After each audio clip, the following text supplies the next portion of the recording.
We are halfway of academic quarter, so I think it's proper time to start. Ladies and gentlemen, let me welcome you at our first panel today, which is called Trust the Balkans or Trust in the Balkans, whatever is more important question. Let me welcome you, and I would like to welcome our dear panelists. Here with us are Excellencies, Ministers, Mr. Gordan Jandrokovic, Minister of Foreign Affairs and European Integration of the Republic of Croatia.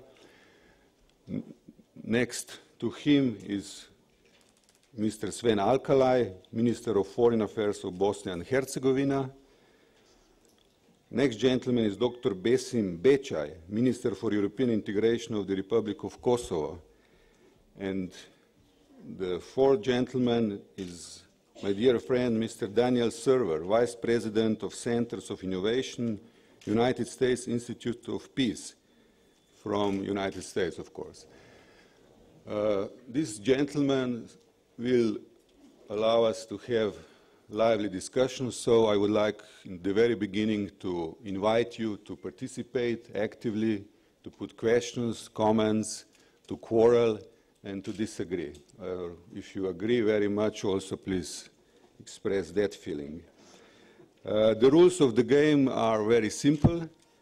We have 2 hours approximately, which is plenty of time, so I will not be very fierce in the beginning, but please be concrete and short, go to the point. When the comments time starts and questions, please, I would like to ask everyone to present herself or himself, so that helps a lot in the dialogue. Allow me, of course, to start with great pleasure of mine, which is to give some introduction remarks and some questions, some provocations to help our discussion be as interested as possible. I haven't presented myself. I'm Zoran Thaler, currently the member of European Parliament, member of Foreign Affairs Committee and Committee on Economy and Monetary Affairs, and the standing rapporteur of European Parliament for Macedonia. I was lucky enough before that to be 12 years in private business, but before those 12 years, in middle of 90s, I had the privilege to serve as Foreign Minister of Slovenia and being 3 times elected in national parliament.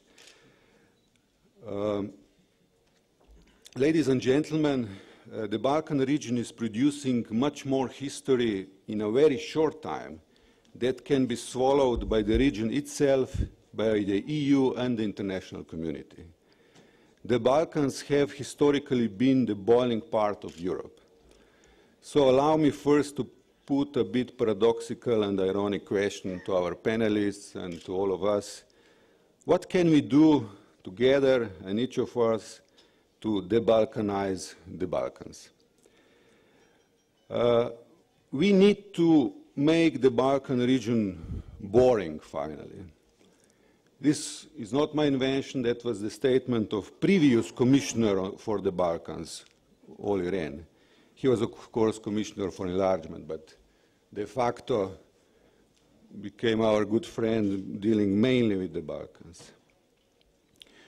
Of course, we are not without hope. All the countries of Western Balkan now have democratically elected governments. Free market economies are more and more operating. Human rights are advancing. Military solutions of the problems are not really popular anymore, as they used to be. All the countries are on the path towards Euro-Atlantic integrations.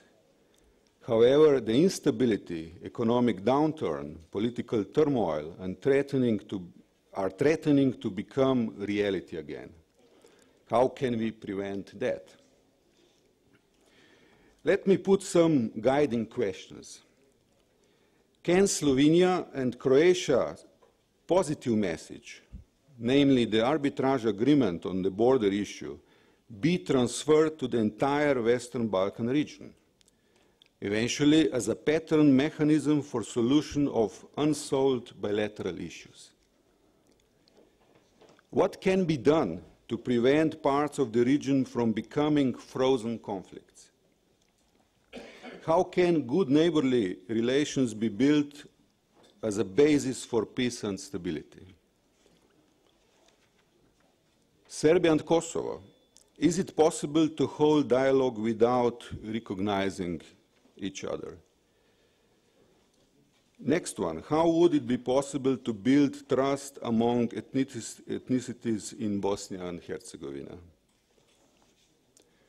To some of you, these questions are very familiar. They were the final statement and remaining open questions of the Conference of Western Balkan Leaders Together for the European Union, the contribution of the Western Balkans to the European future, which took place on March 20th here in Slovenia, nearby Bled at Brdo near Kranj. These questions are still alive and will be alive for probably near future, but we need answers to invent to them. I would like to add another question in this chapter, that is the situation of and in Macedonia, namely the Macedonian struggle to maintain stability while handling the long-standing name dispute with Greece. What could be the main recipes for the region of Western Balkan? And I would be interested in your opinion, dear ministers and panelists, on proposed recipes. The countries of the region of Western Balkan need to become an integral part of Europe, with stable borders, reinvigorates economies and harmonious social structures. Confidence in themselves and their neighbors is the precondition for a successful achievement of these tasks. For the countries concerned, the only realistic prospect for achieving stability, security and prosperity on a durable basis is integration within the European Union. Many reports, strategies, recommendations have been made concerning the region. But is there perhaps one problem that we all have inside the European Union and in Western Balkans countries? Are we simply not ambitious enough? The European Union and the countries of the region need to work better in providing leadership and political will, strengthening mutual confidence and sustaining momentum. Successful EU enlargement takes both sides to make it work.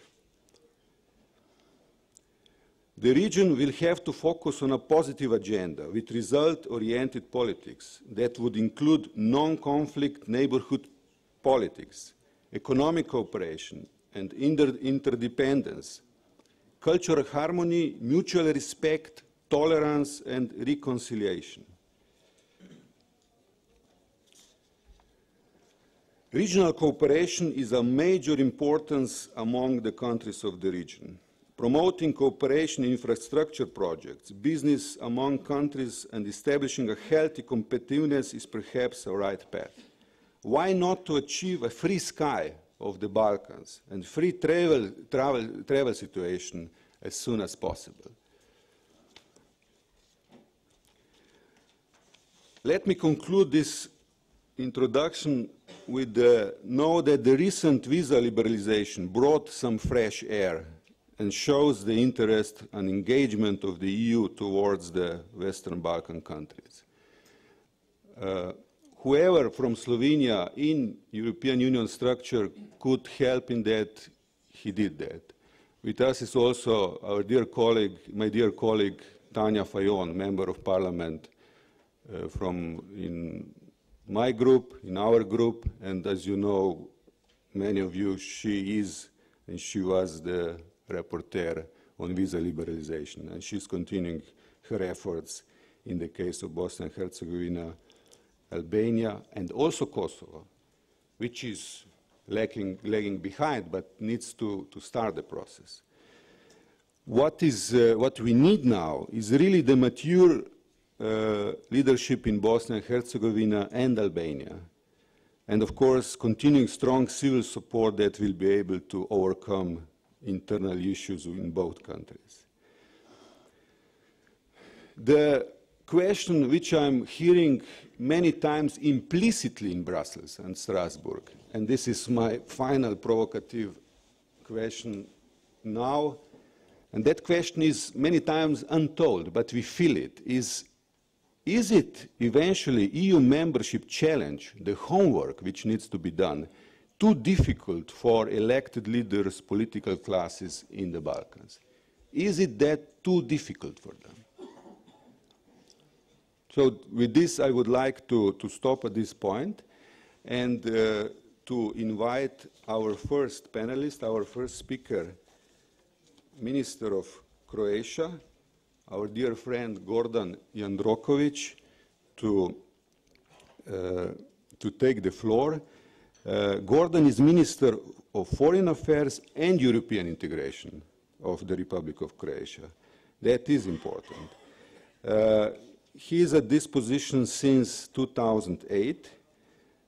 Prior to his appointment, he served as an elected member of the Croatian Parliament, where he chaired two committees for economy, development and reconstruction, and the Foreign Policy Committee. He also served as head of delegation to the Croatia-EU Joint Parliamentary Committee. So he has important kilometrage in Croatian-EU relationship. He's young minister, 43, so he has approximately 50 years of his career in front of him. And recently he has been elected as president of the HDZ of the city of Zagreb. Gordan, please. Thank you, Mr. Chairman, dear Zoran. Thank you for your optimism regarding my career, but you never know. Ladies and gentlemen, dear colleagues, it is a pleasure to once again be able to participate at the Bled Strategic Forum. I would like to thank our hosts and my friend Samuel Žbogar for inviting me to this year's gathering. My thanks also go to the organizers for providing us with the opportunity to discuss with so many distinguished participants and guests topics of relevance to all of us. It is more than understandable that on a broader scale, the focus of our attention lies on how to deal with the current economic crisis, how to work towards a secure energy environment, and how to cope in general with major changes that the new millennium has brought along. Nevertheless, I am particularly pleased that our region has been recognized as an issue not less important than all others which are to be discussed at this forum. The task that lies before the participants of this panel is voicing the right questions related to the current developments in our region, pointing to the challenges it faces and outlining a scenario of its European and Euro-Atlantic future. In doing so, we will try to arrive at the answer of the underlying question. I should say the essence of it all. Do we trust the Balkans, or as we like to refer to it, Southeast Europe? Since we are instructed to be brief, let me come straight to the point. When it comes to the recent developments in the region, I would like to remind that since the last Bled Strategic Forum, the relations between Croatia and Slovenia have indeed come a long way. It was not an easy one, as at the starting point our views were very much apart. But our differing views merged.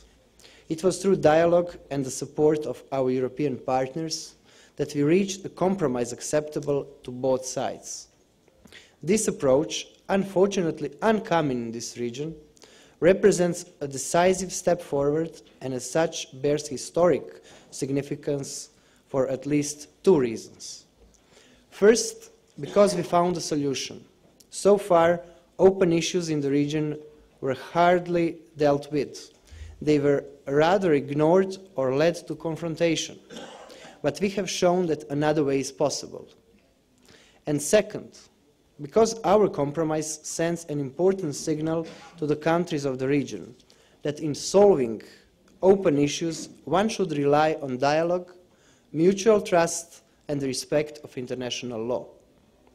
In the same spirit, Croatia will continue to address the remaining open issues with the countries of the region.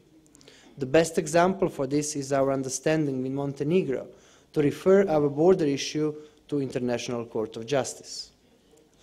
Although Croatia and Slovenia's experience already serves as a positive example to our region, certain questions remain. One of them is whether Croatia and Slovenia have the strength to lead the region forward on their own.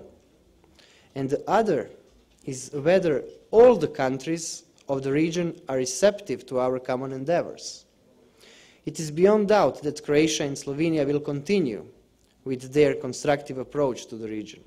However, in my view, a strong support of the EU and all other relevant international stakeholders remains to be indispensable, be it in solving the name issue between Macedonia and Greece, be it in supporting constitutional changes in Bosnia and Herzegovina, or in building a stable, democratic and multi-ethnic Kosovo. Dealing with these issues is a prerequisite to turn into reality the scenario of a more dynamic integration process for the countries of the region. It is through this prism that we perceive the recent ICJ opinion, that we wish for an understanding between Macedonia and Greece in the nearest possible future, and that we hope the upcoming elections will bring Bosnia and Herzegovina the needed progress. On the other hand, it cannot be denied that an important incentive to move the region forward stems from keeping the European perspective open. If we persist on this track, we will most definitely facilitate the receptiveness of each individual state to the efforts of Croatia, Slovenia and our partners in promoting good neighbourly relations, regional cooperation and dialogue. As for Croatia, our commitment to the region has been and will remain unequivocal. We are dedicated to rebuilding trust where it still needs to be rebuilt. We are sharing our experience. We are listening to the needs of the individual countries, and we are acting as a voice for the European and Euro-Atlantic future of our region. And to those who might still pose questions as to why this is one of the major determinations of Croatia's foreign policy, my message is simply because we want to build a stable, peaceful and prosperous neighbourhood, because we want to have all the countries of our region as partners in the European and Euro-Atlantic community of nations. But most of all, the responsibility we feel towards the region derives from our understanding how demanding it is to reach the point where Croatia stands today. We understand what it takes to mature towards being a stable and reliable partner, and we understand what it takes to become a part of the solution for Southeast Europe. It is only through rebuilding lost trust in each other, through deeper and wide-ranging bilateral and regional cooperation and the implementation of European standards, that the countries of the region can gain and justify the trust of Europe and the international community. And this is a part of the answer to the essential question of our panel, namely that the region needs to be aware that if it is to be trusted, it must first and foremost trust itself. However, since the integration process is a two-way road, and since the countries still need our support to overcome the remaining challenges, the membership perspective needs not only to remain open, but also achievable. The European perspective is the key for Southeast Europe, and vice versa. Integrating this region is the key for Europe and its stability and security. Thank you.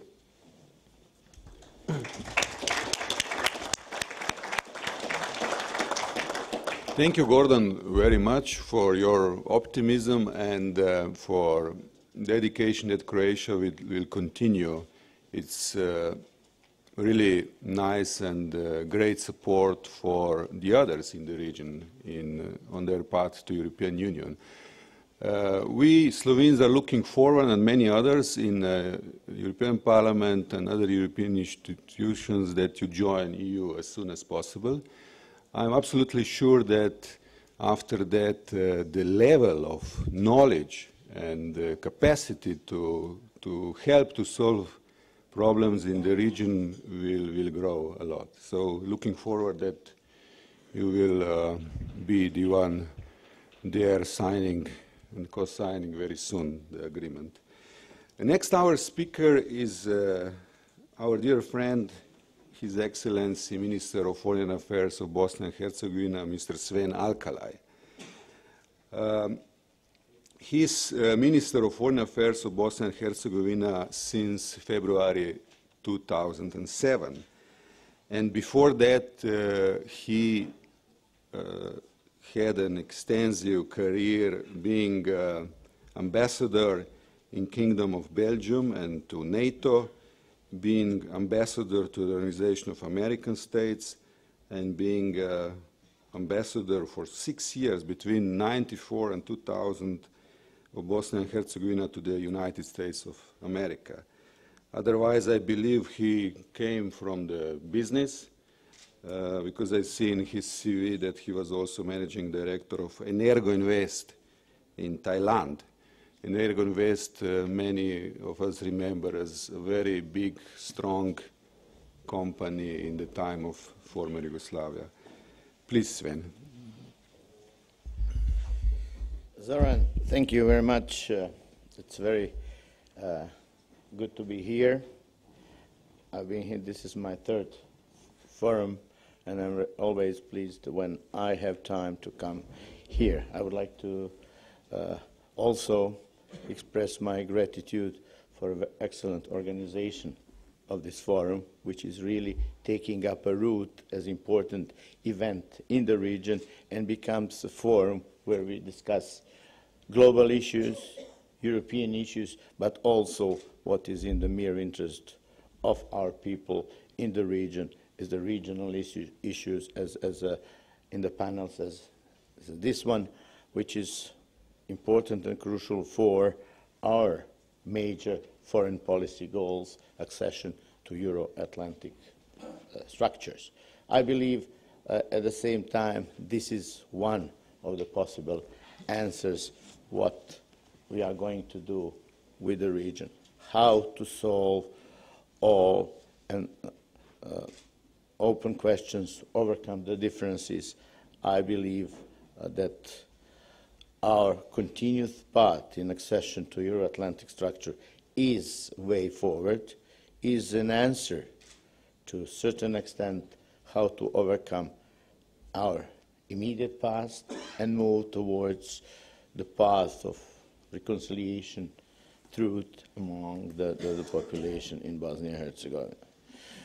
One of the topics we mentioned here is a good importance of good neighborly relations. I share this attitude, and I think it's the crucial because we interact with our immediate neighbors. We used to have 2 neighbors, now we have 3 neighbors, naming Croatia, Serbia, and Montenegro. And we are very pleased that we are developing better and better relations with our immediate neighbors. And open questions that exist, of course, after the dissolution of Yugoslavia, should be resolved sooner or later. The case of Croatia and Slovenia showed and became a part of European strategy for enlargement, that all these open questions should be resolved in advance before we come closer to EU, not to represent or give advantage to the countries who are already members of the club and those who are knocking at the door. So I believe that the situation which became between Croatia and Slovenia was an excellent position, recipe for the remaining country of former Yugoslavia aspiring to join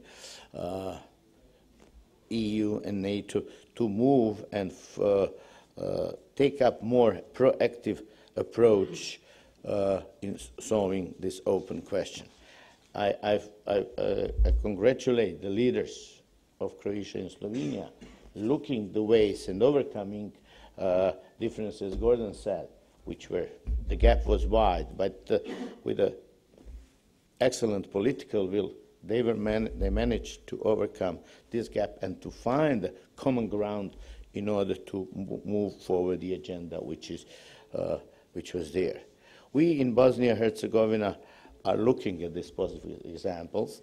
Of course, with our two major neighbors, Croatia and Serbia, we have a number of open questions, and I'm very pleased to say here, with one of our neighbors, Montenegro, where we have also good relations and excellent, we don't have open questions, and very soon we will be signing in Brussels ratification of demarcation of our two borders, which is, I believe, one very, very positive step. In order, we tried all the different models, working with the neighbors, discussing the issues. We did bilateral discussions. We are together in trilateral discussions with, including Bosnia-Herzegovina, Croatia, and Turkey on one side, and on the other side, Bosnia-Herzegovina, Turkey, and Serbia, trying to work and discuss a number of questions who are not entirely bilateral, but also have a broader regional meeting. And I believe that these trilateral meetings are giving results. Then those trilateral meetings are not of the same nature. With Serbia, we are trying to resolve more of the critical issues, like delaying of giving agreement to our ambassador, which was to Serbia, which was overcome. There was a declaration in the Serbian parliament about recognizing the genocide in Srebrenica and the crimes committed over there. With Croatia, we are working on the other issues, how to, with the help of Croatia, work towards reconciliation, building joint schools, rebuilding the houses of worship of different ethnic groups. So in order to strengthen the position of Bosnia-Herzegovina by having excellent neighborly relations and influence of our two big neighbors, to put in a very constructive way to work towards reconciliation, helping Bosnia-Herzegovina to stand on its feet very firmly and to work towards joining EU and NATO. And when mentioning this, this is more about EU, but first and foremost, I would like to mention NATO as the primary goal of Bosnia-Herzegovina. I'm not saying that EU is not, but I believe NATO is at the moment very at the reach of Bosnia-Herzegovina. And joining NATO soon, within maybe next 4 years, it would be a critical moment for the regional stability as well, not only the stability of Bosnia-Herzegovina. And there is a saying, because there are many people from the region, we used to use this expression, and Mirna Bosna, which means peaceful Bosnia. So it's something of the crucial importance, having the NATO umbrella as another pillar of stability for Bosnia-Herzegovina, for the Balkans, and not to say what does it mean in order to preserve sovereignty and integrity of Bosnia-Herzegovina. That's why we see big and important foreign policy goal, developing further good neighbor relations, which would definitely help our path to Euro-Atlantic structures. I would mention one also excellent example that we had with Croatia recently. There were a meeting of two governments in Split where we discuss open questions agenda, not only how to overcome open questions, but also how to work in accession to Euro-Atlantic structure. But there's also a number of good examples how neighbors can help neighbors by providing them a translation of acquis, which was given to Bosnia-Herzegovina by Croatia, by assisting on the accession to NATO and EU, not to fall into the pitfalls or the hurdles that those countries who are already in NATO and EU help us. With Slovenia, we have more than excellent cooperations, institutionalized and also doing ad hoc by official exchange of official visit delegations on every level, executive, judiciary, and parliamentary. So we have to confront each other, openly talk about the question, because I believe this is the only way to move forward and not to put those things under the carpet, because sooner or later they will reappear, they will show up. And having always in the mind, period we went through, difficult wartime, that we have to work for the reconciliation and get rid of prejudice, move, get out of the box and think in the prospect of Euro-Atlantic integration. That's why I come back to the point that I see the region whole once in Euro-Atlantic structure as a solution to overcoming these differences. And as Zoran had mentioned at the very beginning, do we have guts, strength, political will? I think we do. I'm talking from the position of the country which is unfortunately at the end of this train, where Croatia is a locomotive, but what we are trying to do to move forward. And why we are lagging behind, because I'll try to do some explanation, because Bosnia-Herzegovina is operating on a Dayton constitution, which is cumbersome, number of flaws, number of mechanisms which are creating obstacles, giving even vetoes to certain structures, preventing efficient method decision-making process. And that's main reason why Bosnia is lagging behind. It's not the will of the people, of the population. The polls that we had recently on EU, it's 85% support for EU and 62% support for NATO. So I think there's a will, there's a way, but mechanism that we are operating had to be changed. That's why international community, US, EU, are looking to find a way of amending our constitution, changing our constitution, which will help us, enable us to move from Dayton period to Brussels period, which would create constitution that Bosnia-Herzegovina operates on a democratic constitution, which is used all over the European Union. Second, and I still underline, the stability of Bosnia-Herzegovina is a crucial. So truth, justice, and reconciliation is something where we should be working very hard around it, with the help, immediate help of our neighbors. In October 3rd, we have elections, general elections, where we are electing members of presidency, new parliament, and new government will be formed. So this is a momentum that we should use, and we hope that this would be a challenge for new government to move closer and more intensively towards EU, because nobody likes to be at the end, and that is the gap might be widening because of the position of EU at the moment where EU painted itself in the corner by imposing conditionality, so-called 5+2 for those who are involved, and I'm not going to elaborate because it's a long story.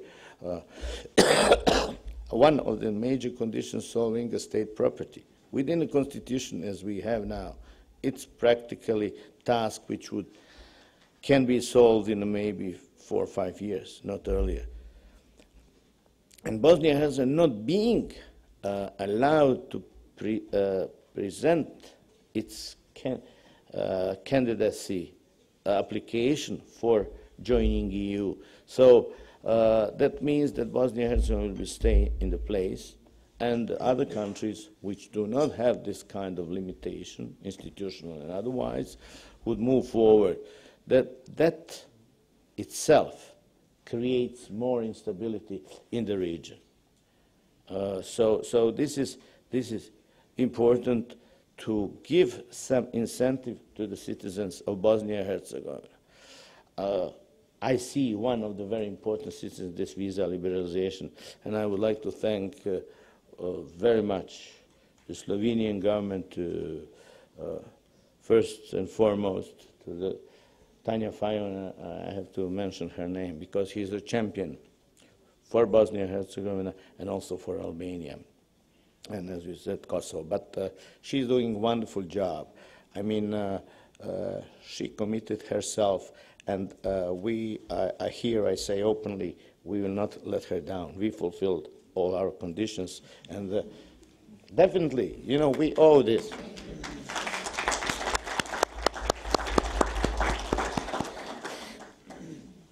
So this is something that we have to give some light at the end of the tunnel to the citizens of Bosnia-Herzegovina to continue to have this European dream. Otherwise, if you close the door or you just let them see them closing, then how you can incentive for the number of reforms. And so to end my remarks, I would like to say that region is, in a way, European Union in small. But I would like to see very soon that our region becomes the European Union as a whole, and with all the countries of Western Balkan being involved. So I end up with this note, and looking forward that in very near future, EU structures, Atlantic structure will become integral part of our region. Thank you.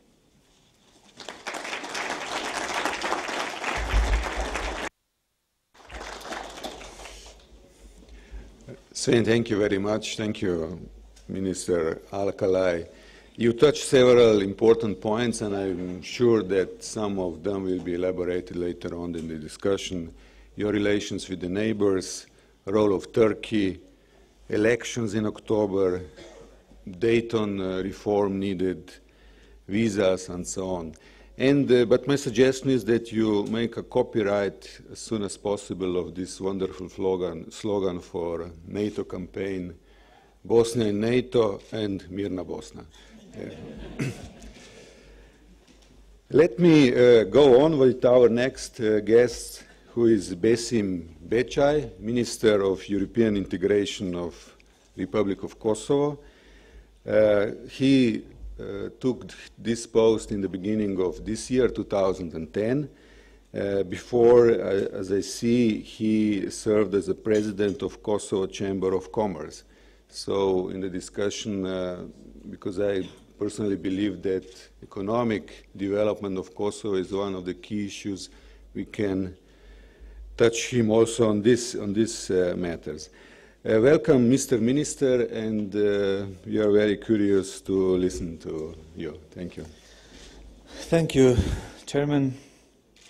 Ladies and gentlemen, it's really a great pleasure to be here today with you and to have an opportunity to address very, very important issue which is in front of us. And as the title was mentioned, Trust in the Balkans or Trust the Balkans, it's about the same. In the Balkans or Trust the Balkans. So I think there's a lot of duty to be done on our region to be trusted. But it's a lot of things which can be done that the trust can be built it. That's why when we speak about the trust as such in the Balkans, then we need so-called credible EU perspective for the Western Balkans. This is a very important thing we are facing these days because as a First Minister for European Integration in the Republic of Kosovo, I am facing this challenge on a daily basis to balance between very high public expectations for European integration and as well the political reality of the region and especially for Kosovo. Kosovo in some ways special in many ways actually. It's the youngest state, absolutely, with the youngest population, and that's why all, let's say, discussions around, they are treating Kosovo as very optimistic, and this might explain why we are optimistic. And if one would organize a referendum tomorrow on the EU accession, more than 90% of the people will be in favor, which means that everyone is looking ahead and to be part of that. And this is giving a heavy task, hard work for the government to fulfill all, let's say, necessary reforms which are requested, and as well preparing our people to be part of such culture. But despite this optimism, Kosovo is lagging behind in the most areas. We are the only country which has not yet signed the Stabilization and Association Agreement. And we are still the only country excluded from the visa liberalization process. Once Bosnia and Herzegovina and Albania will be granted with a visa-free travel regime, Kosovo will be, either we call it black hole or white hole in the region. It will be the problem, which is very hard to explain to my citizens. And we also, unfortunately, face a very inconvenient situation where 5 EU member states did not recognize the Republic of Kosovo, and this is making some more complicated process comparing to my colleagues here, our work toward the European Union. In the same time, I think that Kosovo is the most international country in the world, and we have a heavy presence of EU. We are having ever large rule of law mission of European Union in Kosovo, EULEX, to help our institutions with reforms, to help our judiciary reform, and to help putting the rule of law in place. We are having ICO and EU Special Representative Peter Faith, with whom we are collaborating on a daily basis, and as well EU liaison office, Commission liaison office in Pristina, with whom we are trying to coordinate ourselves and our policy to our friends, to our neighbors, but as well toward Europe. So if the integration process can be taken as a credible, as I mentioned it before, then it's a combination of European integration, very clever combination of conditionality and rewards, or as we call it, carrot and sticks, which is something pushing us to make reforms, which are not the reforms for itself, not reforms for making reforms for the accession, for integration, but the reforms to making country functionable, the democracy which will last for a long time.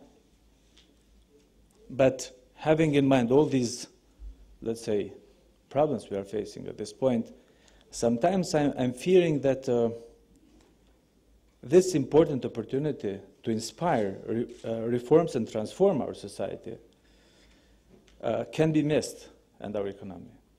Why I'm saying this is because we have to have clear and credible EU perspective.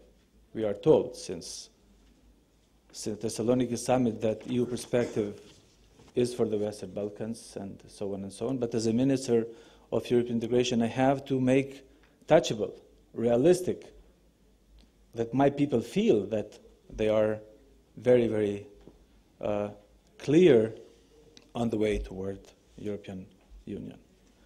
So while we are discussing these days here in debate the global outlook for the next decade, I would like to raise some points which are very, very important to my country, but as well for the region.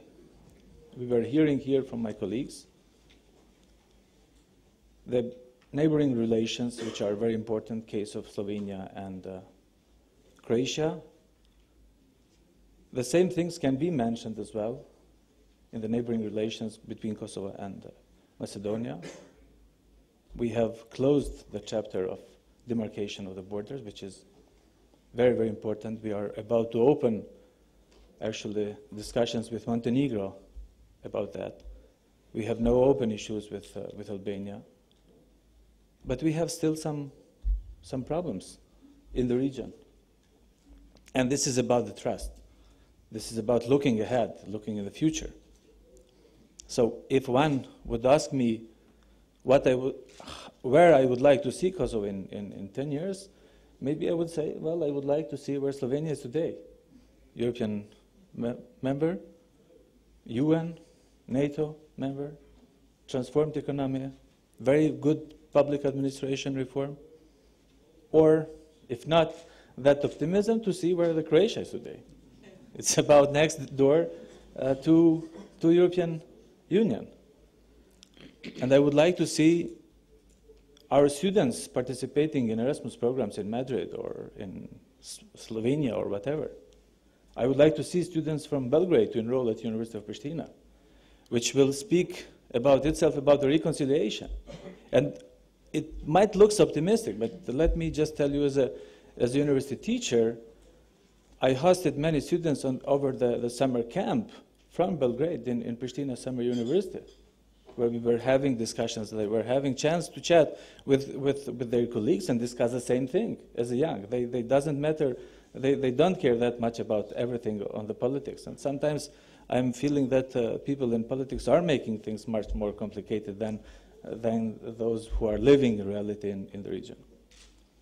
I would like to see tourists coming at our ski resort or whatever to discover cultural heritage. And I would like to see goods made in Kosovo to be able to be represented in the shelves of supermarkets of Ljubljana, Brussels, Vienna, or whatever.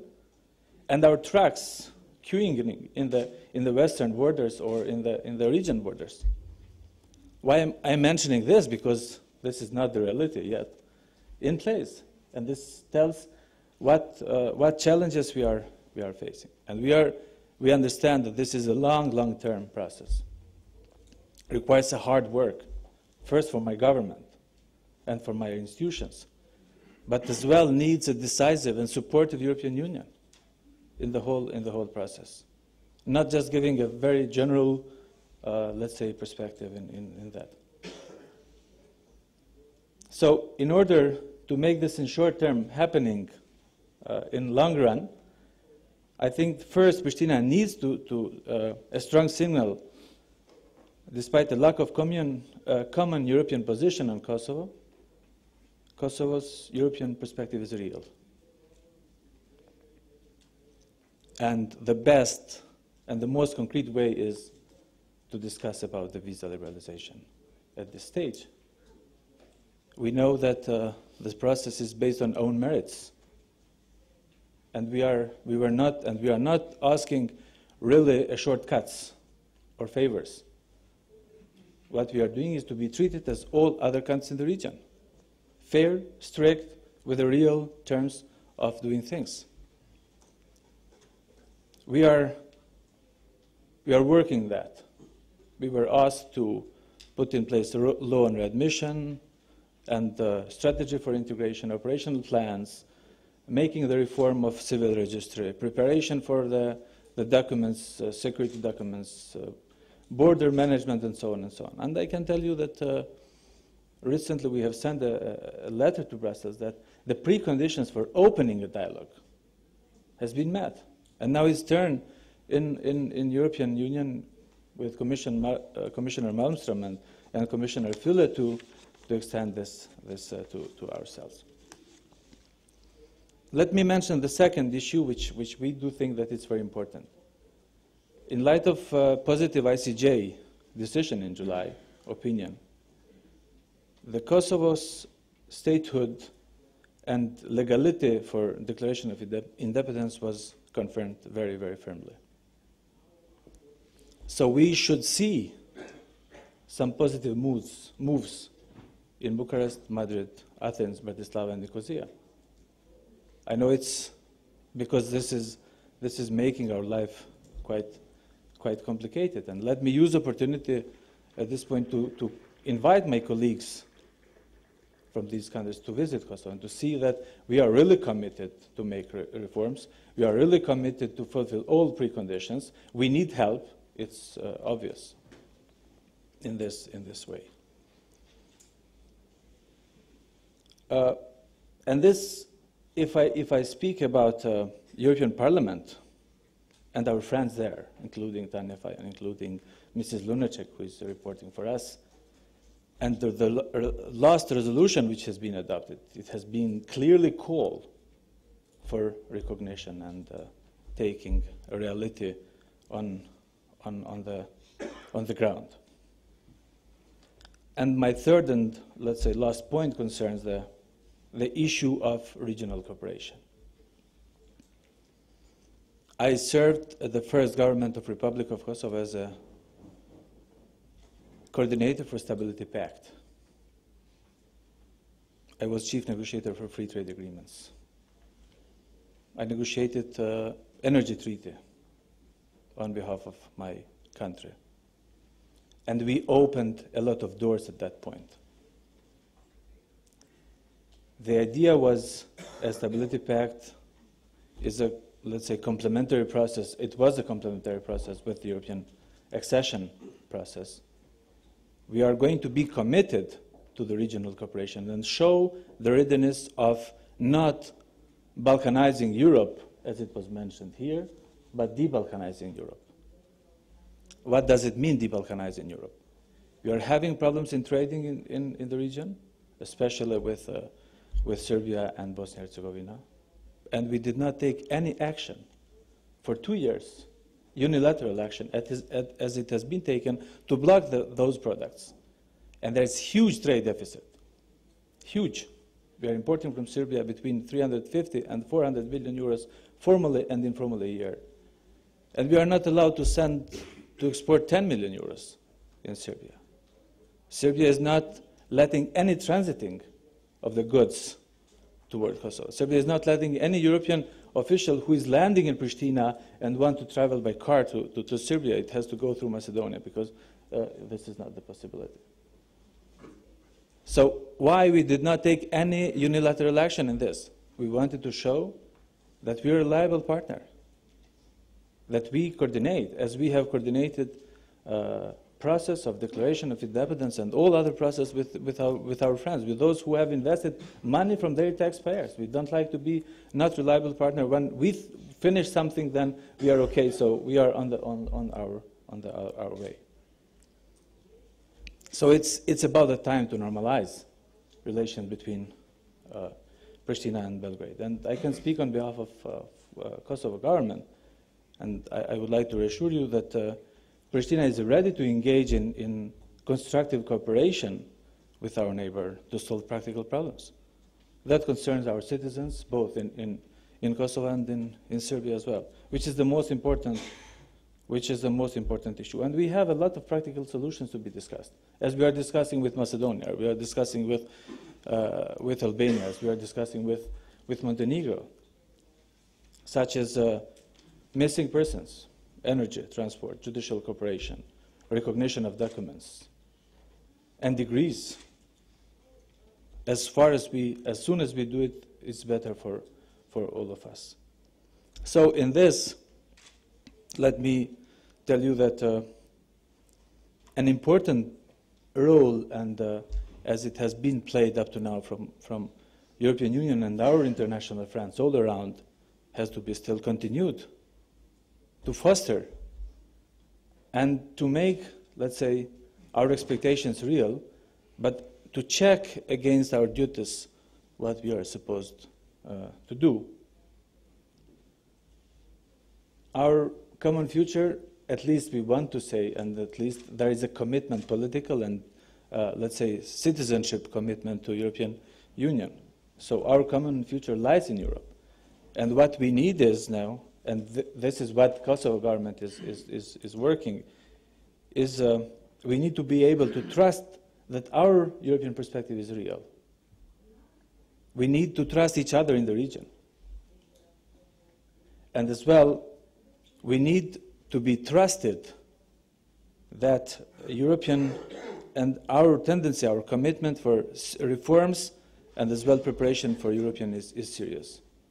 We need to go in that direction. And there is no other option. I've been just, while I was preparing my speech, and I was just bringing myself around 14 years back when I did my studies in Croatia, and I decided to go back in Kosovo in 1996. I started to work as a university teacher. And traveling from my hometown, from Peja to Pristina, was a nightmare. Because I could stop at any point, I could be arrested, I could be beaten. And I had to go in the basements to deliver the lessons to the students and to prepare them for the future, where we are today. It's far, far away from where we were at that point. Nobody in the region is discussing about the wars. Nobody in the region is discussing about the incoming troubles. We are discussing the same thing. We are discussing that one day we will be part of Europe. And as soon as we are trusting each other in the region, it will be easier for us, because one day we will share the same office, most probably in Parliament, in Brussels, or we will compete for the speaking time at the European Parliament.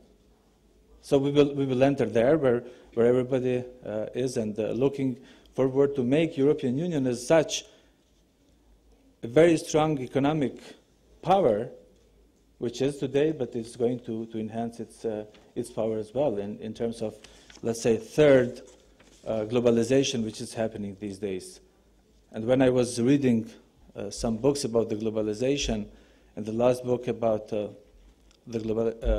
world is flat, saying that we are living in the third level of globalization. The first, after the Second World War, was the power for the countries were muscles in economy, and those ones who were muscles were those ones who had the real strong army.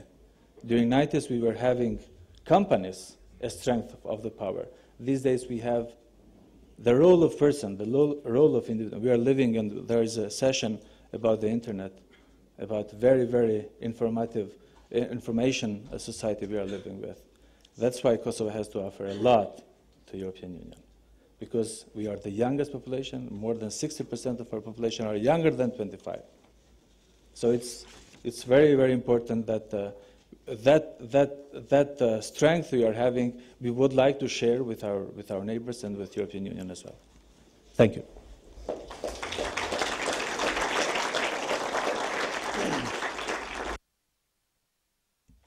Thank you very much, Mr. Becaj, for fair and honest tour de horizon of Kosovo problems.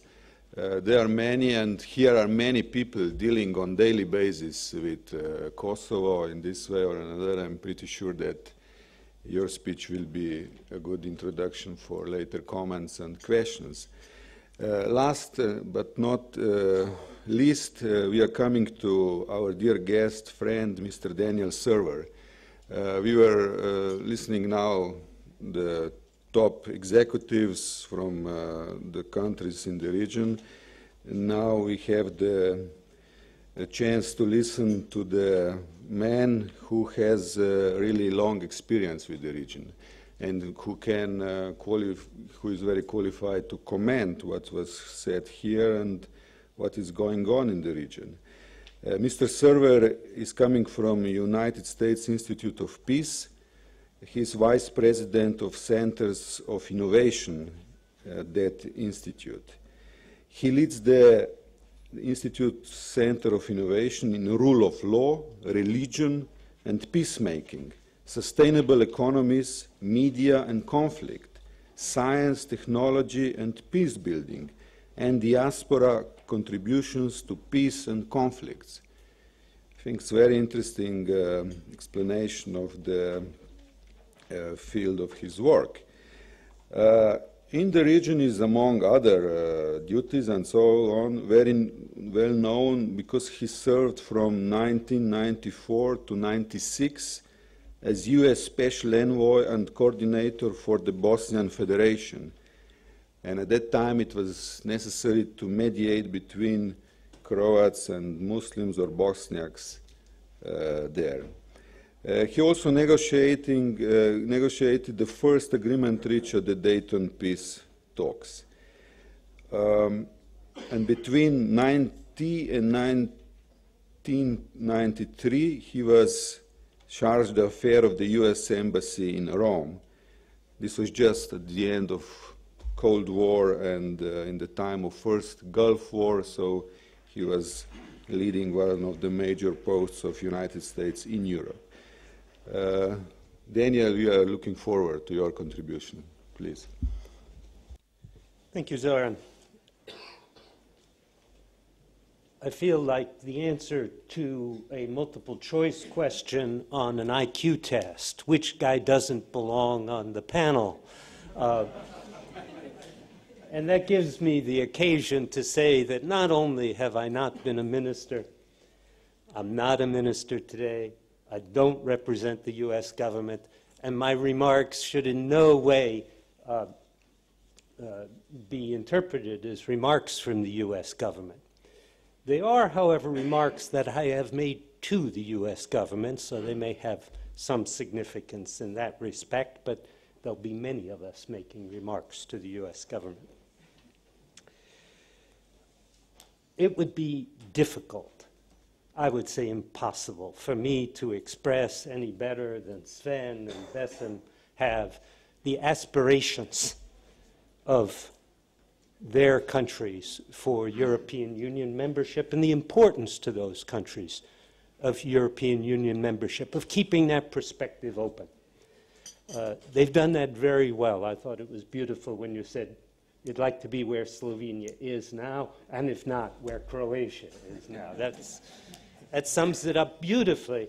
And I think it also illustrates to us how far Croatia in particular has come since the time when I was a frequent visitor to Zagreb in 1994 and 1995, when frankly the tone of Croatian officials at that time, even of their mild-mannered and very gentlemanly foreign minister, had to be much tougher, much more committed to, and much more about territory and sovereignty, and much less about European integration. We've come a very long way from that day. That said, I'm afraid that the remarks that have been made might leave us scratching our heads and wondering if the problems that lie ahead lie exclusively in the 27 current members of the European Union. And I think that would be wrong. It's not only all the technical things that they have to do in Bosnia and in Kosovo, as Croatia has already done.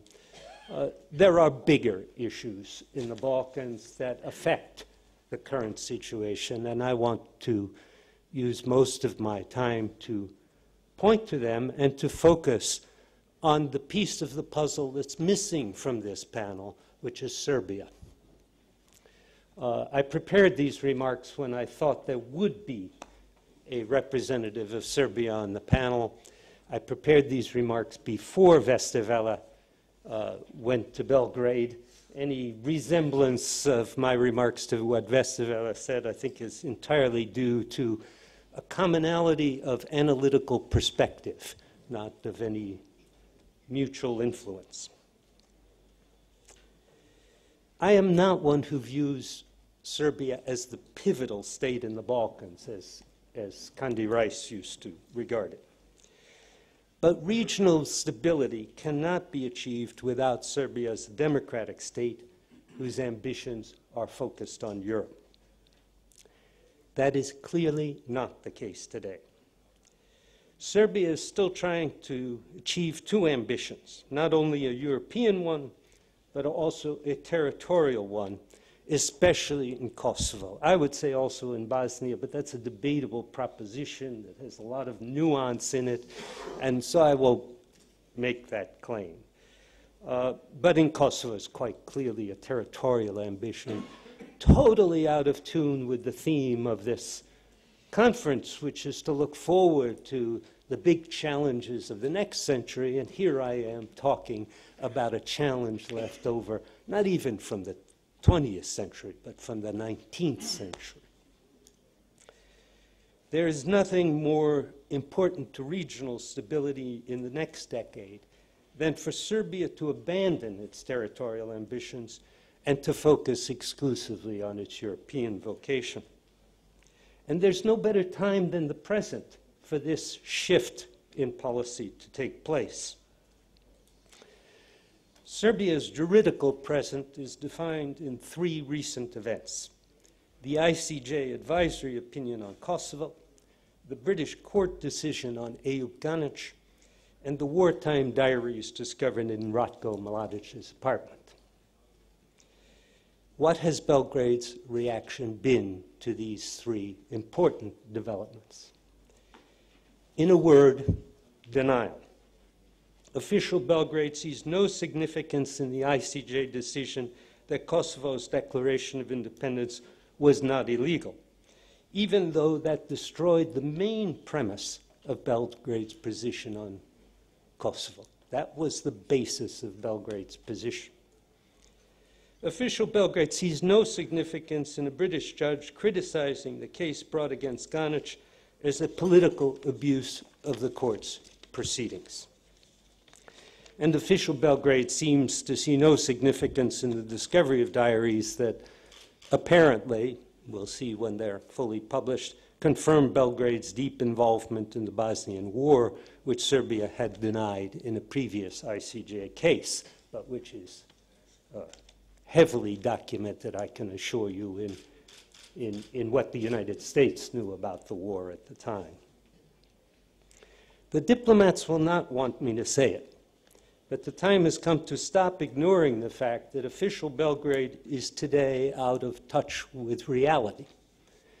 And some of the problems these gentlemen are facing, even if they're too polite to say it, come from that fact. The time has come to tell Belgrade that it needs to rethink its ambitions and focus on the European one, even if that means giving the nationalist forces in Serbia a political lift. This has been a subject of debate in Washington for years now. How can we ask too much of Belgrade? It'll bring the nationalists to power, the more nationalists to power. Presidential elections are still more than a year off. In my view, President Tadic needs to tell Serbia some simple truths about what Serbia did in Kosovo and what Serbia did in Bosnia, and the price it needs to pay for what Milosevic did, rather than trying to recover what Milosevic lost. In doing so, Serbia will put itself on a path to democracy, prosperity, and freedom for all Serbs wherever they reside, and it will make the problems of these gentlemen a hell of a lot easier as well. I know this is hard, and I know it may not get Tadic reelected. But if he's not going to do it, I wonder why Washington and Brussels spend so much time worrying about whether he gets reelected. It's time to make clear to Serbia and its people that Bosnia will remain a single state and Kosovo will remain sovereign within its internationally recognized borders. If Serbia can't make its peace with that, we shouldn't pretend that it can have normal relations with the U.S. or achieve EU membership, because it can't. The simple fact is that it's going to have good neighborly relations with Kosovo, and that entails full recognition of Kosovo. The softer approach has simply not worked. I've watched the Americans while they took a softer approach for the last year and a half, and I've asked them at a high level, what did you achieve? And the answer was, which is American for nothing. The softer approach has not worked. It's time for what we call in American, I'm afraid it's not English, tough love.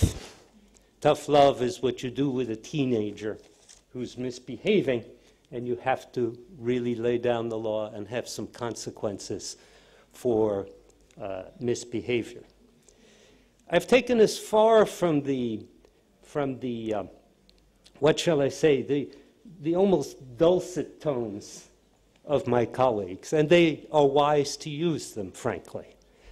But you cannot think of Kosovo settling its issues without Serbia coming around to a different position from where it is today.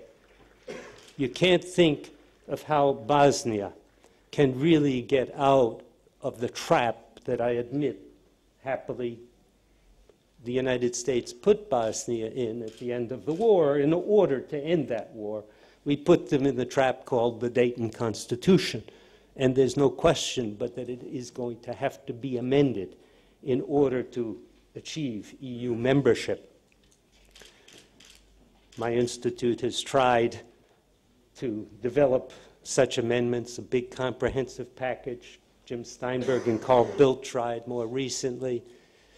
Those big comprehensive efforts have failed. My view is that, a small effort in the future is what's required, even before the process of EU membership negotiation starts. But you're not going to get there unless Belgrade changes its attitude on Bosnia, which is essentially an attitude of we preserve everything we were given at Dayton, and we give up absolutely nothing even for EU membership. So these gentlemen are not going to be able to offer their people what their people genuinely want, which is the prospect of EU membership, without changes in Belgrade that they're too polite to ask for, but which I'm afraid I'm not too polite to ask for, and that I hope very much to see in the near future, but that I'm sure we'll see, if not in the near future, in the farther future. Thank you.